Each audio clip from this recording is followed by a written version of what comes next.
साला पंडित पागल हो गया है, ये हमारे लिए बोला जा रहा था।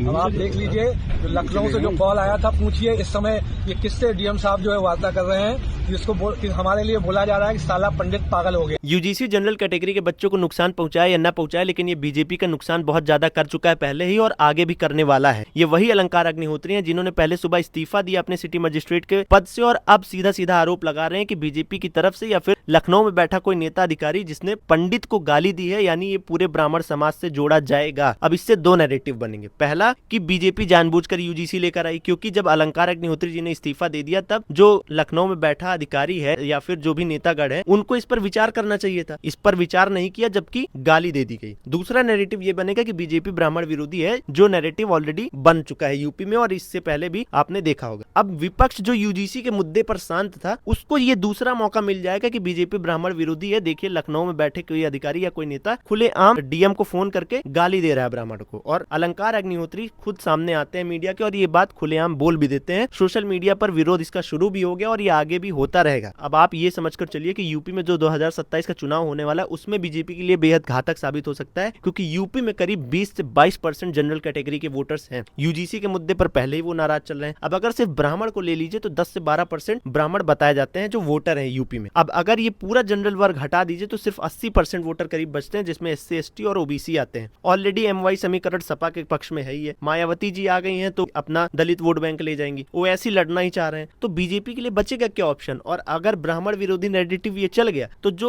सवर्ण वोटर है वो ऑलरेडी इन्हीं पार्टियों में बढ़ जाएगा। तो बीजेपी का नुकसान तो होना तय है, मान लीजिए, जब तक ये यूजीसी नियम वापस नहीं ले लिया जाता और ये जो अभी आरोप लगा रहे हैं अलंकार अग्निहोत्री जी, इसको लेकर स्पष्टीकरण नहीं दिया जाता है, क्योंकि सियासत ऐसे ही चलती है। आप पिछले चुनावों को उठाकर देख लीजिए और 2027 में करीब 1 साल का वक्त बचा और उससे पहले ये जो ब्राह्मण शब्द है ये एकदम सेंटर बना हुआ है फिलहाल यूपी की सियासत में।